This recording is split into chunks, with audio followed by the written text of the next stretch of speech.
When it comes to 20th century history, there are few names as well known as that of Adolf Hitler, Germany's leader building up to and during World War II. However, unlike so many of history's heroes, Adolf Hitler has gone down in the record books for all the wrong reasons. The atrocities committed in his name resulted in the deaths of millions of innocent people, and images of emaciated figures struggling for survival in the concentration camps are synonymous with the reign of terror that Hitler dictated, leaving mankind struggling to make sense of how such a situation could have arisen. Understanding the past can, without doubt, bring hope for the future, and in the case of Adolf Hitler, the benefit of hindsight is a very valuable thing. Tracking his path from insignificance to world domination through to ignominious death in a Berlin bunker demonstrates how the delusions of one man can do irreparable damage if not kept in check, and confirms the old adage that absolute power corrupts absolutely.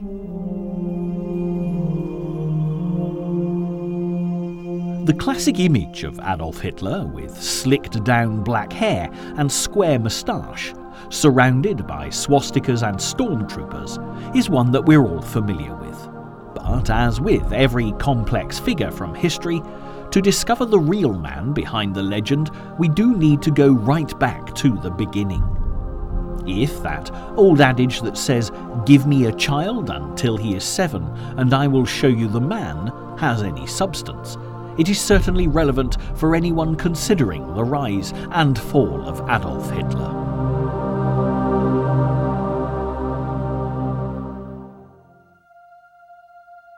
It does come as a surprise to many people that Adolf Hitler was born an Austrian rather than a German, to parents living in the otherwise unexceptional little town of Braunau am Inn, and it was at 6:30 p.m.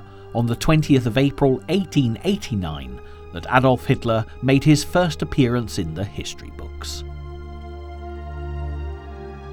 Needless to say, the event is not celebrated here, and all you'll find as a reminder of Hitler's birth is a simple granite stone taken from the Mauthausen concentration camp, bearing a stark message, which roughly translates as, "For peace, freedom and democracy, never again fascism, remember the millions of dead." On the surface, the Hitler family were fairly typical of the late 19th century era. Clara, Adolf's mother, was Alois Hitler's third wife, and there were already 2 children from his second marriage, Alois Jr. and Angela. And although Clara went on to give birth to 6 of Alois' children, only Adolf and his sister Paula survived to adulthood. However, right from the start, this had been a contentious union, as Clara was so closely related to Alois, a papal dispensation had to be obtained before they could marry. As an official in the Imperial Customs Service, Alois was well paid, but away from home a great deal of the time. And when he returned, his violence towards his son meant young Adolf had a far from ideal upbringing. His own words in later life are very telling indeed. "I never loved my father. I therefore feared him all the more. He had a terrible temper and often whipped me." The reasons for these beatings are largely unknown, but one theory is that Alois was determined to have his son follow in his footsteps and become a civil servant, while Adolf was set on a career as an artist. As is often the case with a violent disciplinarian father, Adolf sought refuge in the love of his mother, who he undoubtedly adored. Clara, in turn, poured all her affection into pampering her son, and in her eyes Adolf could do no wrong.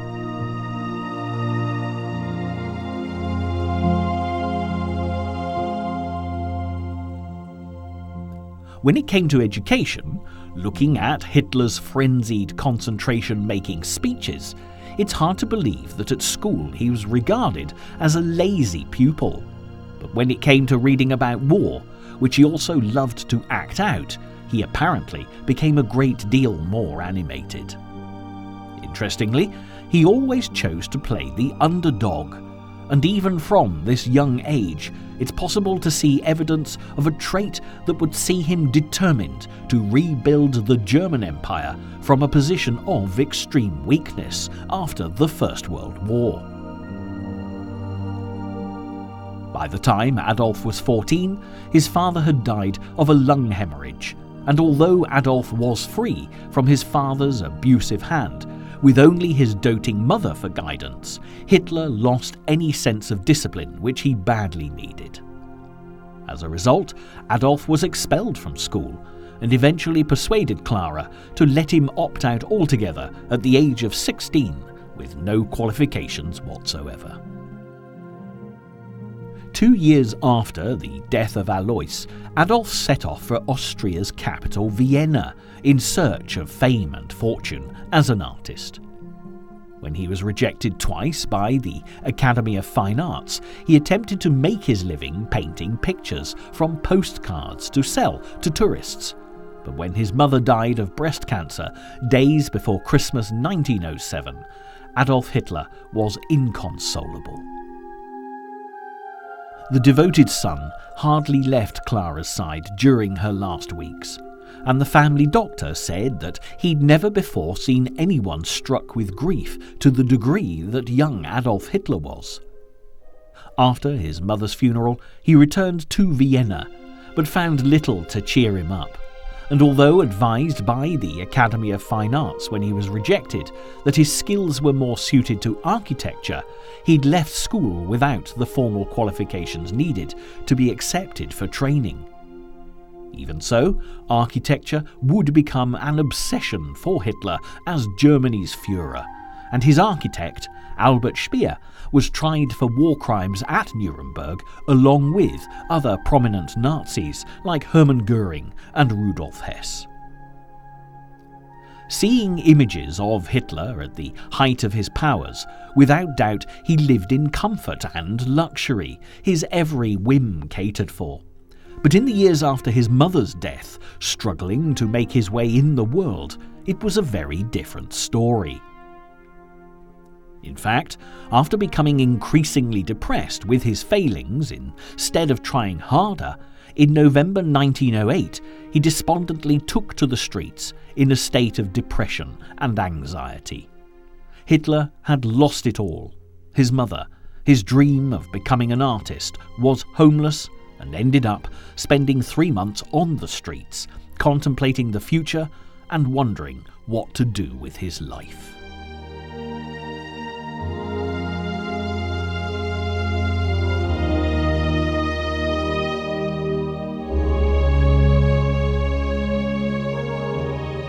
But gradually, Hitler began to claw his way back into society, firstly seeking refuge in a shelter for the homeless, before settling into lodgings for poor working men. Some suggest that Hitler was a confirmed anti-Semite before he moved to Vienna.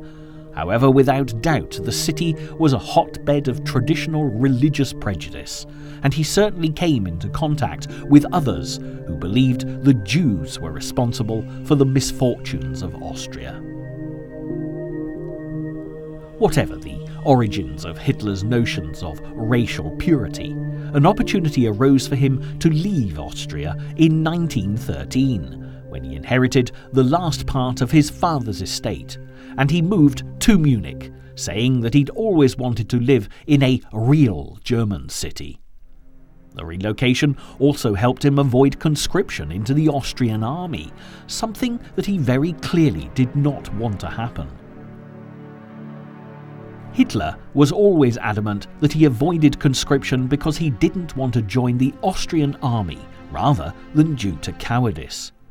He'd always felt a connection with Germany, and when World War I broke out in 1914, he was overjoyed and later wrote, I am not ashamed to say, carried away by enthusiasm of the moment, I sank down on my knees and thanked heaven out of the fullness of my heart for granting me the good fortune of being permitted to live in such a time. With Hitler's love of warfare and his newly adopted homeland, Germany, he immediately volunteered to fight for the German army. This was a crucial turning point in Hitler's life and that of history. Up until this moment in time, fate could have taken the future dictator's fortunes in any direction. He could have continued painting, gone on to become a civil servant, or just disappeared into obscurity.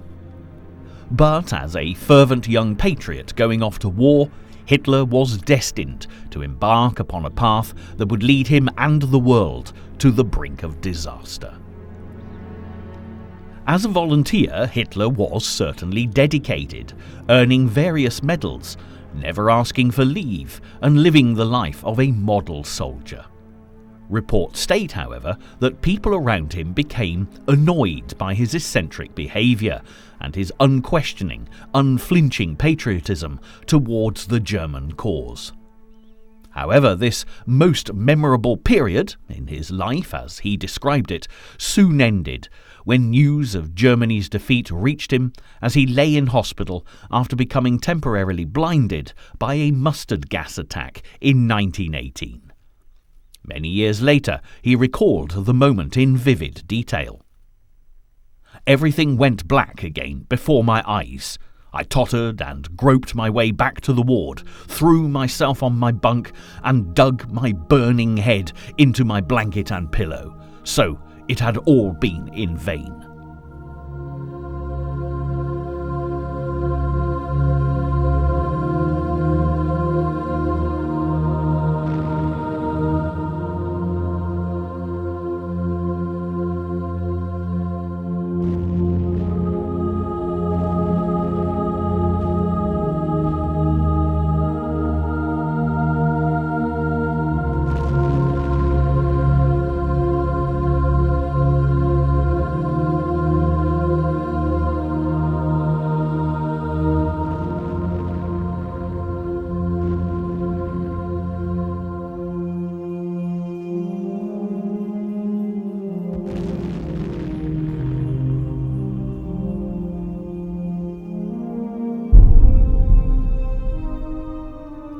It was yet one more disappointment for Hitler, and despite lacking a formal education, he vowed to rectify the situation and restore German national pride, no matter what the consequences. With the signing of the Treaty of Versailles on 28th of June 1919, Germany was forced to take full responsibility for the war, and with the flourish of a pen, the German Empire was destroyed. Hitler and a number of his compatriots couldn't believe what was happening, and he claimed that his adopted people were being stabbed in the back by socialists, Jews, and democratic politicians. It was time for Hitler, the political animal, to take over from the soldier. When he returned from the trenches to Munich, it was evident that Germany had lost its sense of direction. There were numerous political parties clambering to take control, and as a result, there were riots, assignations, and ever-changing shifts of power. Germany hadn't only been defeated in the war, the nation had also been so severely punished it was impossible for economic stability to be restored.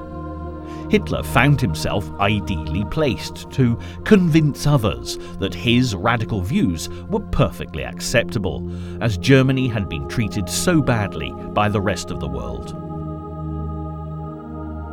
Firstly, Hitler gave his support to factions of the army that wanted to overthrow the new republic, and in a very short time his determination was rewarded.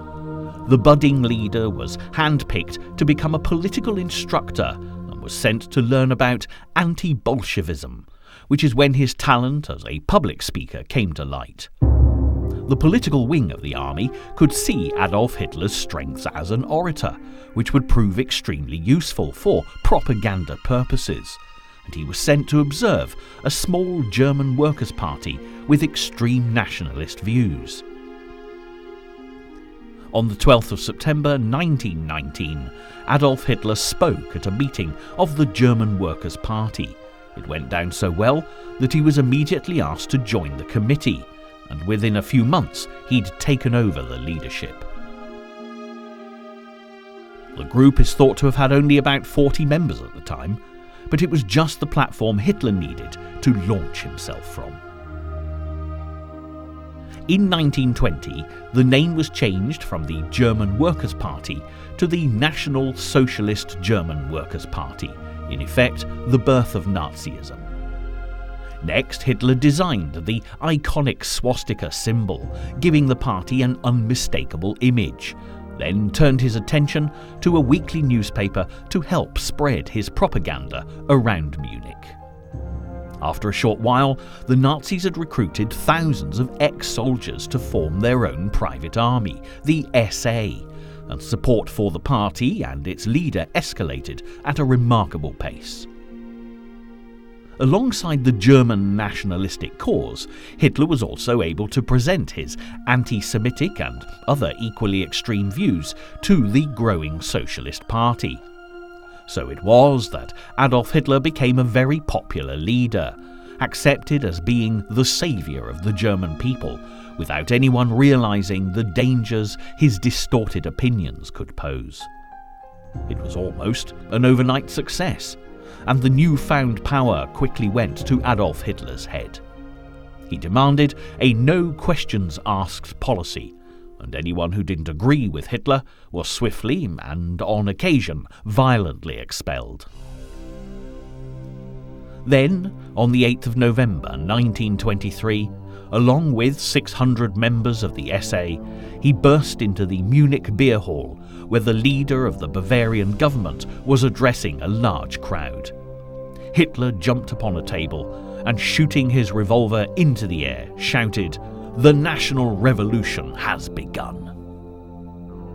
But Hitler had banked on the army, police and the rest of the government supporting the coup. Only when it came to the crunch moment, they failed him. Undeterred by his embarrassment, Hitler was still confident that he could steal power in Munich. So the next day, he tried much the same thing again, only this time he was arrested. For many leaders, this would have been the end of their career. However, Hitler had a great deal of support in Munich, and consequently was only given a minimal sentence of 5 years in prison and served just 13 months. What's more, Hitler was completely unrepentant and used his time in prison to mastermind his grand plan. He dictated to his deputy Rudolf Hess the book Mein Kampf, which translates as My Struggle, and he hoped this book would be a Bible for his followers.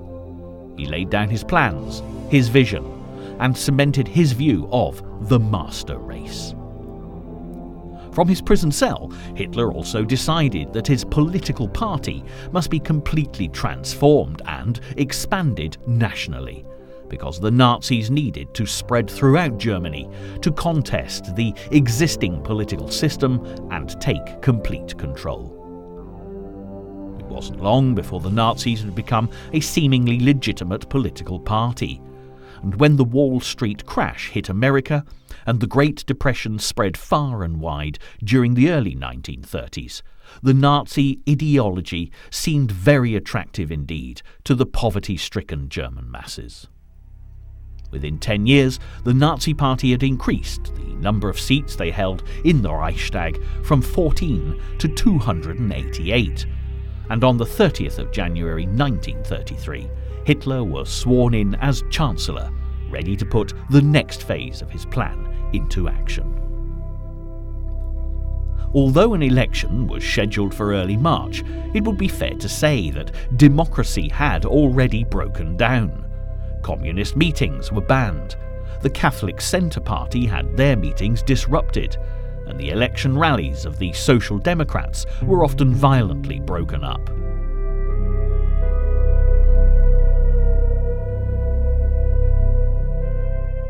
seemed that you either supported the Nazis by choice or force, and a climate of terror already reigned.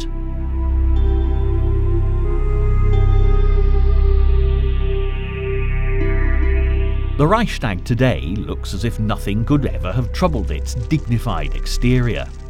But on the night of 27th of February 1933, a ferocious blaze ripped through the building, destroying the Great Hall and leaving the German seat of government in ruins.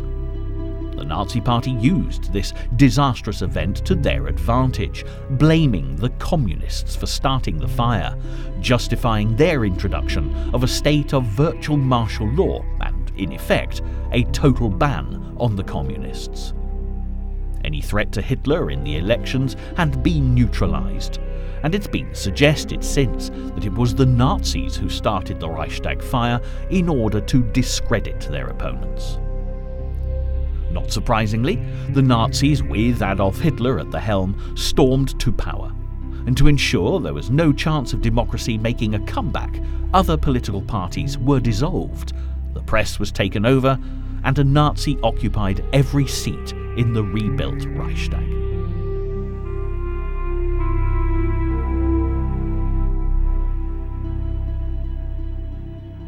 The final blow to democracy came with the death of President Hindenburg on the 2nd of August 1934, when a law was passed proclaiming the presidency dormant, transferring the role and its powers to Hitler as head of state.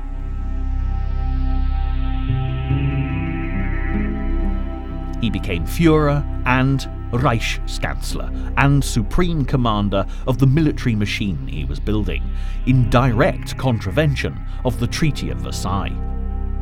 Officers were forced to swear an oath of allegiance not to the Constitution, but to Hitler personally, and from this moment onwards it was impossible for anyone to legally challenge anything Hitler chose to do. In just 20 years, Adolf Hitler had gone from a volunteer soldier to the Führer of a right-wing dictatorship.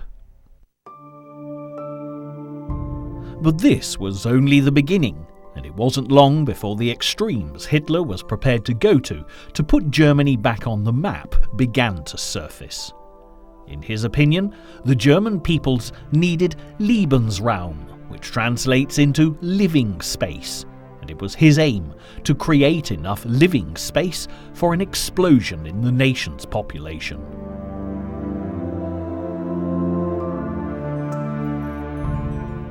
Of course, to do this, he'd have to take land that belonged to other countries, and Hitler's first step towards his goal came on the 7th of March 1936, when he sent his troops into the Rhineland, placing a military presence in territory that had once belonged to the old German Empire before being taken away by the Treaty of Versailles.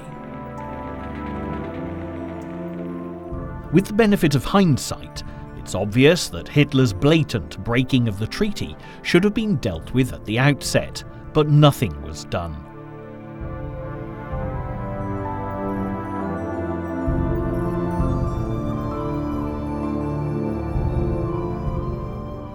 Also, because he was giving the German people a new sense of pride, by the end of 1936, Hitler's popularity had reached new highs. The military was expanding, pacts had been agreed with Italy, and it looked as though there'd be no stopping Hitler's rise to power as he turned his attention to global domination.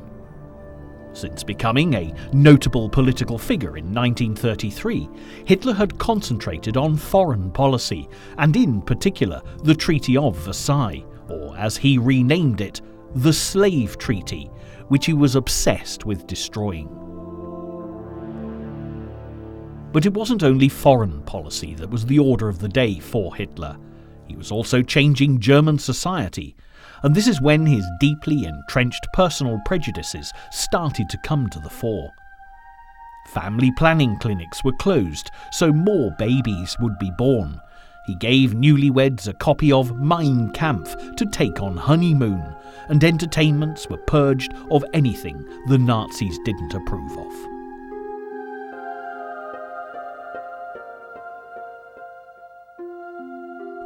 Jews and other minority groups were victimised as Hitler moved towards his goal of a pure Aryan race, and education was streamlined so that the young were indoctrinated with Nazi ideas. And in May 1938, Hitler even commissioned the design of the perfect family car for his master race to drive.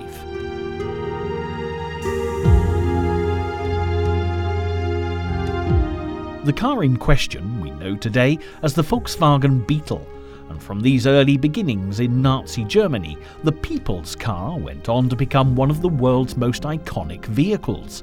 Although, in the 21st century, very few people realise that it was Adolf Hitler who was responsible for its creation.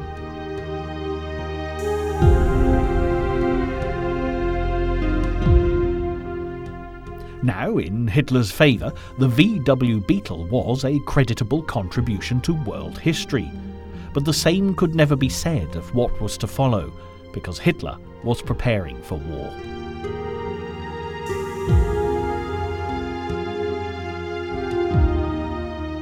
The new targets were Austria and Czechoslovakia, and at last Europe, particularly Great Britain and France, sensed that Hitler was becoming a problem.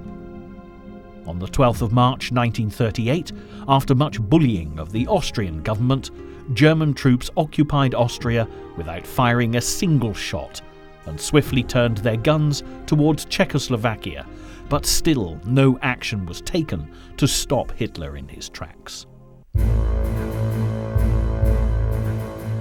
Up until this point, Hitler's rise to power had gone unchallenged, but there were warning bells ringing in Britain, with Winston Churchill adding his voice to concerns. Nevertheless, Britain's Prime Minister Neville Chamberlain favoured a peaceful settlement and flew to meet Hitler to negotiate a diplomatic agreement. The German Führer very plainly told Chamberlain that he wanted the Sudetenland incorporated into Germany, or there would be war. And as the British Prime Minister was so keen to appease, he actually persuaded the French and the Czechs to agree to Hitler's demands.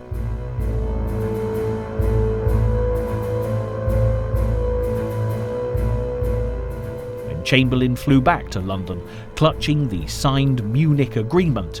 He proudly declared that it would mean peace for our time, while the Sudetenland was handed to Hitler on a plate.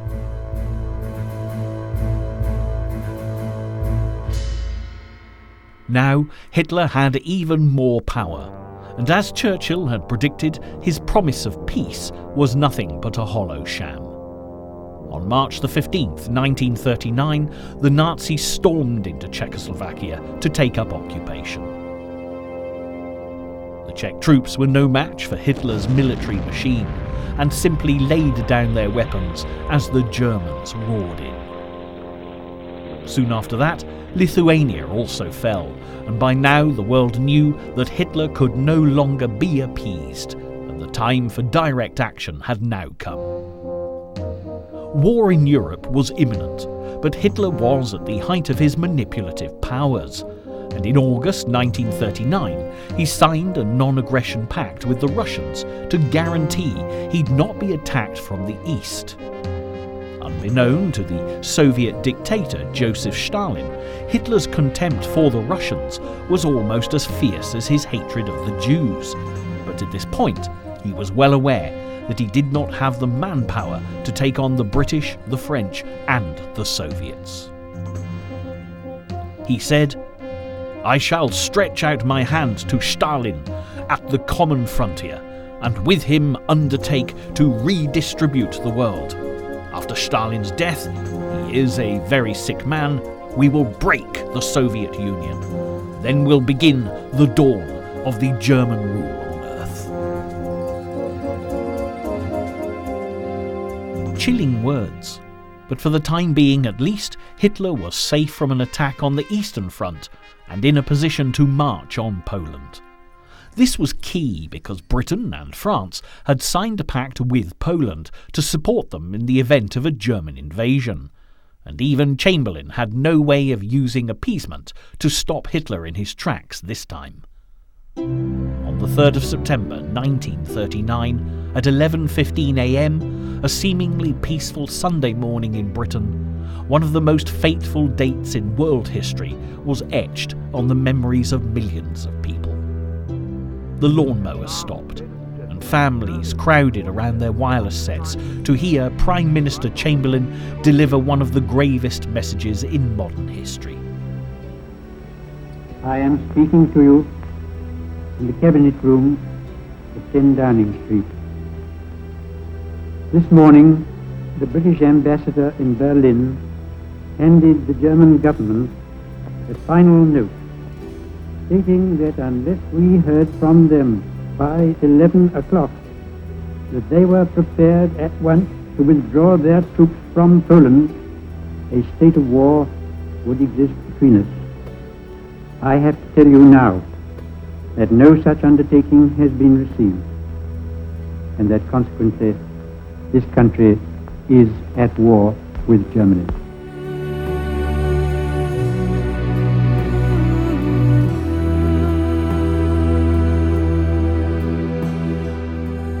However, Hitler had bought himself a great deal of time and was well prepared, and the mighty Nazi war machine looked unstoppable. Soon after the occupation of Poland, Denmark and Norway also fell, and as Hitler stormed through mainland Europe, his powerful panzer tank divisions ripped through the countryside. Although enjoying the protection of the English Channel, the people of Britain were well aware that Hitler would soon look towards their island, and Chamberlain no longer inspired confidence for a nation at war.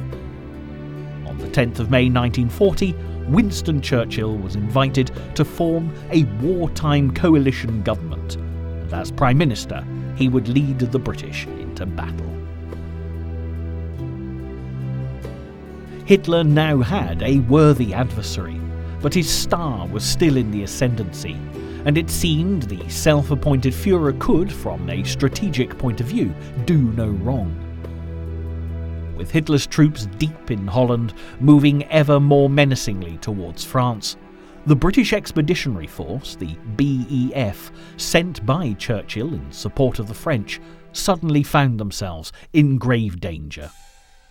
The German troops had unexpectedly made a thrust through the Ardennes, splitting the Allied forces in two and engulfing them on both sides. The French troops and the BEF were trapped in northern France and were pushed back to the beaches of Dunkirk. With the Nazis closing in on them from all sides, it looked as though, in a matter of days, Hitler's forces would wipe them out. But as the Allies fell back to the beaches to await their fate, the German tanks stopped short of Dunkirk. Had Hitler lost his nerve?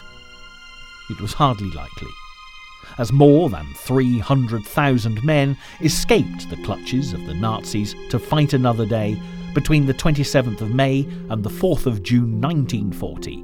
History has been left with a fascinating yet probably unanswerable question.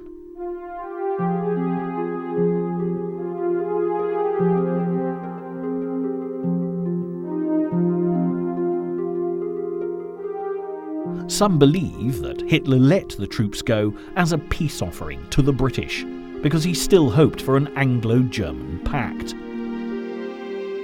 Others think it was because he was more interested in getting to Paris and securing the occupation of France that made him momentarily lose his focus. It has also been suggested that Hitler had promised the Luftwaffe that they should have the honour of finishing off the BEF as sitting ducks on the Dunkirk beaches.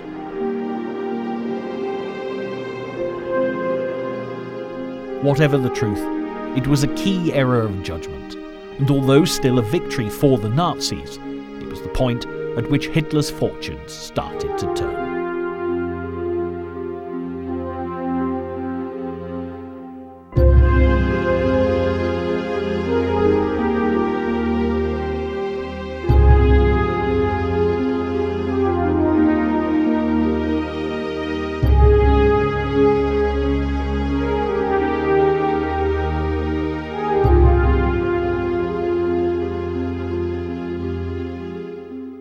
As well as the strategic considerations, it is possible Hitler's undoubted arrogance played a part in allowing more than 250,000 fighting men to slip through his fingers. Hitler said of the event, "It's always good to let a broken army return home to show the civilian population what a beating they had." This was evidently a man confident of victory and underestimating the enemy.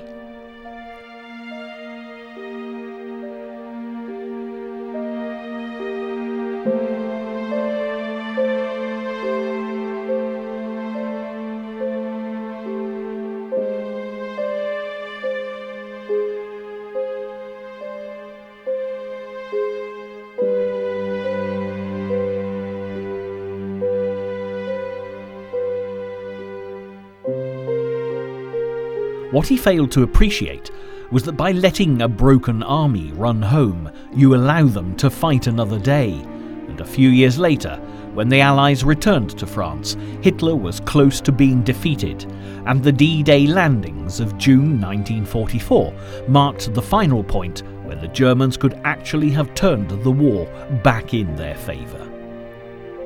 But as the BEF were rescued from Dunkirk in 1940, the D-Day landings were a long way off, and following Hitler's actions step by step will reveal how, from a position of such strength, even the mightiest can fall. With most of Europe now under his control, Hitler did look towards Britain when he realised, with Winston Churchill as Prime Minister, there was never going to be an Anglo-German pact. Hitler had always said that the British and German people belonged together racially and traditionally. However, Churchill saw things very differently. So Hitler issued a directive on the 16th of July 1940 to begin the invasion of the British Isles, codenamed Operation Sea Lion, a campaign he believed would be concluded before the winter set in.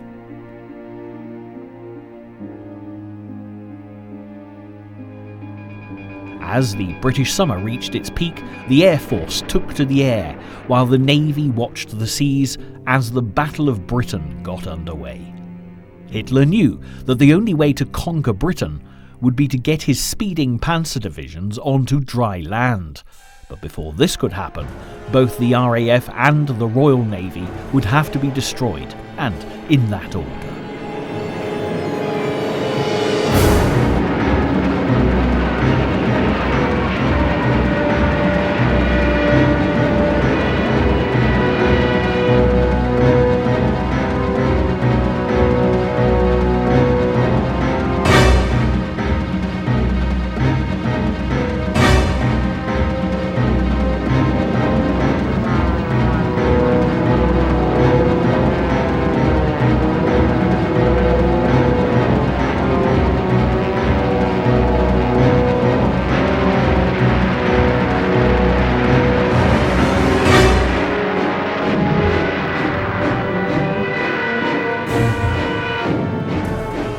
After weeks of dogfights and bomb attacks on RAF bases, Hitler came closer than he knew to achieving his objective. But a strange succession of events distracted him at the precise moment he could have secured victory. The Luftwaffe concentrated predominantly on bombing the airfields of southeastern Britain. However, during one raid, there was an incident when a German bomber found himself way off course. An RAF fighter had pursued him, and while in the skies over London, the Luftwaffe pilot dropped his cargo of bombs.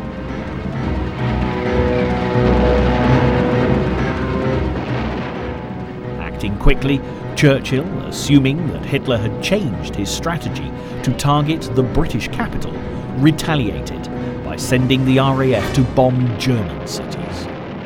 Hitler was incensed and really did begin an attack on London that became known as the Blitz, as well as other major British cities, including Plymouth, Coventry, Manchester, Sheffield and Southampton.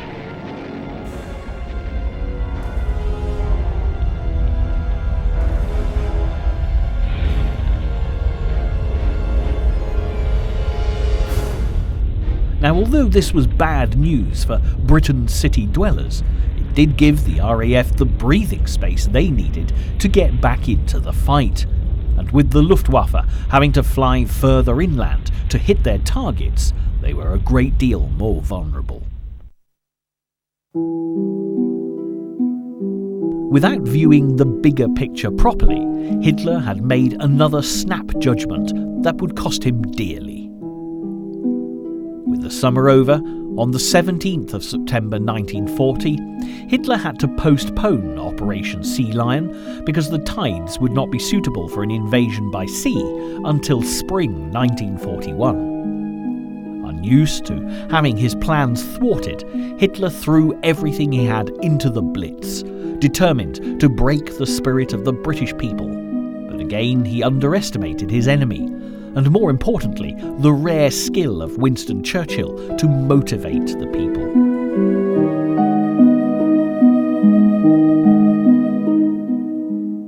The cracks in Hitler's abilities as a military tactician and fatal flaws in his personality were beginning to show. Even by this early stage, he would not tolerate criticism from any of his advisors, convinced that he was invincible, and just like the Roman emperors who he hoped to emulate, Hitler's megalomania was destined to destroy him.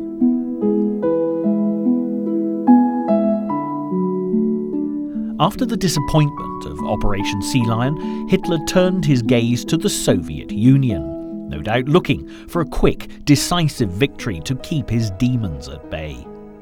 Hitler rushed headlong into his plans to invade Russia, reneging on his non-aggression pact with Stalin, without fully appreciating how difficult it would be to open up the war on two fronts, especially when already resources were spread very thin. It was becoming obvious that this war was one man's personal crusade, and his decision to send 3 million troops into the Soviet Union, with the benefit of hindsight, can only be described as a huge error of judgment. No one, least of all Hitler, had any idea what the Soviet military was capable of, and Churchill famously described the Russians as a mystery wrapped up in an enigma. Unbeknown to the outside world, Stalin had totally transformed his military forces. And when the German army charged across the border on the 22nd of June 1941, they were in for the shock of their lives. The fighting in Russia tied up a huge number of Hitler's men for the rest of the war, and as his rationality became steadily more questionable, the odds were rapidly stacking against him. As 1941 progressed, another headache developed for Hitler as a result of his alliance with the Japanese.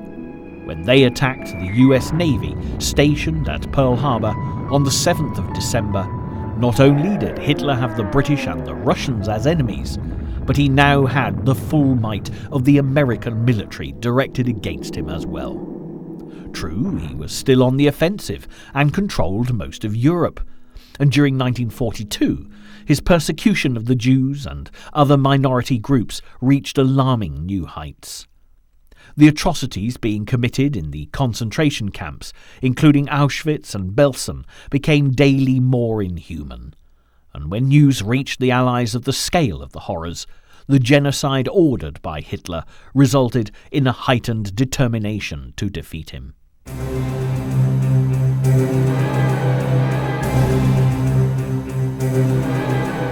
That Hitler's absolute power had by this time corrupted him absolutely was beyond question.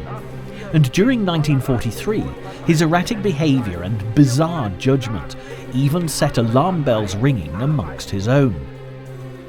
His left hand had also started to shake uncontrollably, which many historians have since speculated was due to the onset of Parkinson's disease, but this has never been proved. The tide had turned dramatically against Hitler, and although, like a wounded animal, he was still capable of doing an incredible amount of damage, By early 1943, his fate was sealed in Russia, and his fall from power became simply a matter of time. The Battle of Stalingrad developed into arguably the bloodiest battle in human history. In the depths of the Russian winter, the German Sixth Army was completely destroyed, and Hitler could do nothing as he became vulnerable to attack from the Russians on the Eastern Front. After the German surrender in Stalingrad, the losses in battle were beginning to pile up, even though Hitler remained adamant that Germany would be victorious. His Desert Fox, Field Marshal Erwin Rommel, had lost the Second Battle of El Alamein in North Africa late in 1942, which freed up the Allies to invade Sicily just a matter of months after the surrender of Stalingrad, before moving on to mainland Italy.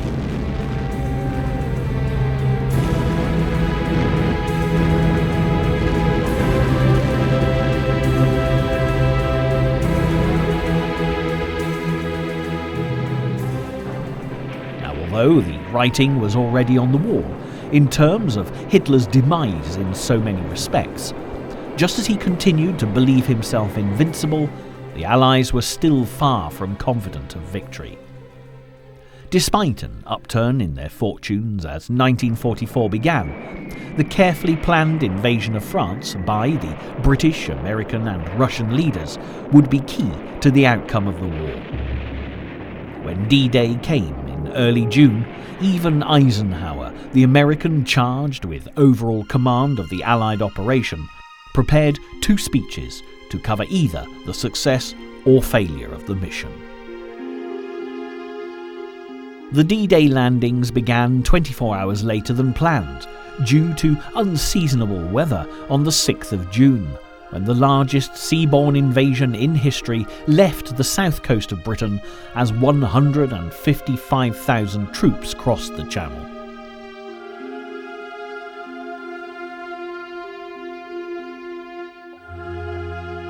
The element of surprise was absolutely crucial, and the Germans failed to take heed of their own intelligence reports. Firstly, they believed the attack would come from Dover, targeting Calais. Secondly, the bad weather convinced them that the Allies would wait for calmer seas.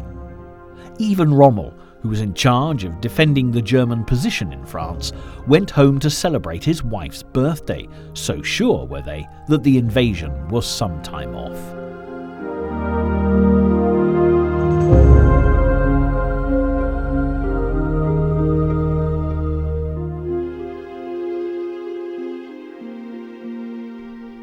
However, when the onslaught of Allied troops arrived on the beaches of Normandy, a German defeat was inevitable, as Hitler's depleted armies were now pushed back on 3 fronts.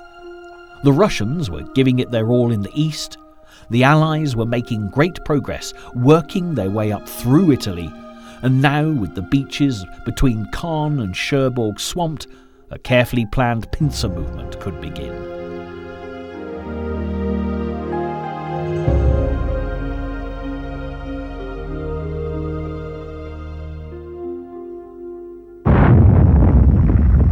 Although the Germans continued to fight back fiercely, the Allies were fast closing in, and Hitler, running operations from Berlin, was urged by his closest aides to flee the city.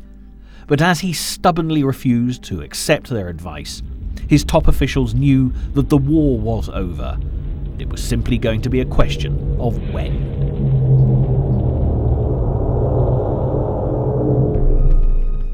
But Adolf Hitler, facing a downward spiral, continued with more conviction than ever, and failure was simply not an option, as schoolboys of 15 and 16 years of age were rounded up in Germany and sent as reinforcements to the fronts, where the carnage carried on destroying lives for no purpose whatsoever. By the end of January 1945, the Soviets were only 100 miles outside of Berlin, and to the west, the Anglo-Americans were on German soil. Hitler had lost almost every territory that he'd gained during his campaign, and all he could do was throw everything he had left into the defence of Berlin. For those who'd followed Hitler with unquestioning loyalty, the fact that he stubbornly entrenched himself in his Berlin bunker by the time April came must have been both alarming and frustrating. A rational man would no doubt have been looking to escape to fight another day, but not Hitler. Heinrich Himmler, the leader of the SS, took matters into his own hands and attempted to agree a surrender with the Allies directly. Hermann Göring, Hitler's officially agreed successor, suggested he take charge, as the Führer was in no position to run things from the bunker. Hitler's response was to sack both men, expel them from the Nazi Party, and brand them traitors. Interestingly, Hitler's companion in the bunker was Eva Braun, a woman who's been the source of much fascination to those trying to make sense of the man behind the legend that was Adolf Hitler. Eva had been involved with Hitler since 1929, and from 1936 onwards she'd been part of his household at the Berghof, his country retreat near Berchtesgaden in the Bavarian Alps. They'd never married because Hitler was afraid of alienating his female admirers. But when Eva, like the Führer, was encouraged to flee to safety, she chose to stay with Hitler, claiming she was one of the few people left who'd stayed loyal to him. As the Russians got ever closer, on the 29th of April, Adolf Hitler and Eva Braun were married in the bunker. But the 1,000-year Reich that had been Hitler's dream lay in tatters after a mere 12 years. And the day after the wedding, the bride and groom committed suicide rather than face capture. Shockingly, even at the end, Hitler showed no remorse, claiming his defeat had been due to the treachery of the officer classes in the German army. And even more bizarrely, he actually blamed the start of the war on the Jews and those who worked for them. Nevertheless, with the gunshot ringing out that killed Adolf Hitler, the war in Europe was effectively over.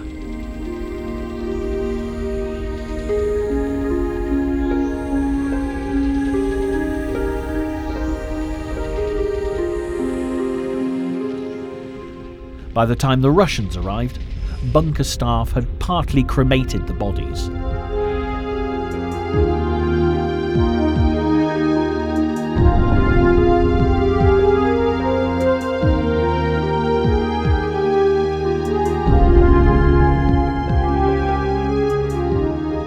But the most tragic find for them would have been the 6 beautiful, innocent children of Joseph and Magda Goebbels. Along with Hitler, Goebbels and his wife had killed themselves after taking the lives of their children in a suicide pact.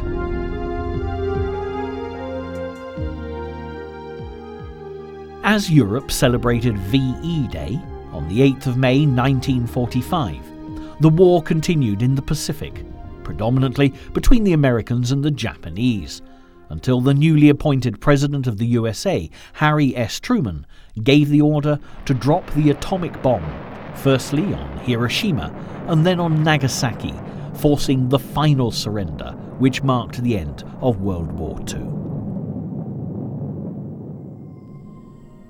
So we've also come to the end of our journey, charting the rise and fall of Adolf Hitler. Here, at the German cemetery at Le Combe, set back a short distance from France's Normandy beaches, made so famous during the D-Day landings of 1944. The salutary lessons of the true horrors of World War II and the carnage instigated by the obsessions of one man are clearly visible for all to see.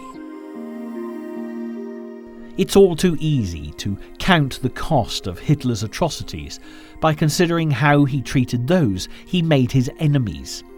However, the real tragedy is that his own people suffered horribly as well.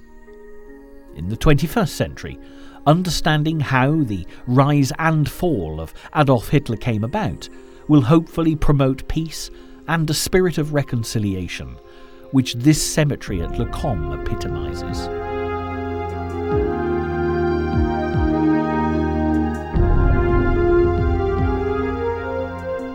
Over 20,000 German soldiers are commemorated here, many of them just schoolboys conscripted into the nightmare of Hitler's master plan for world domination.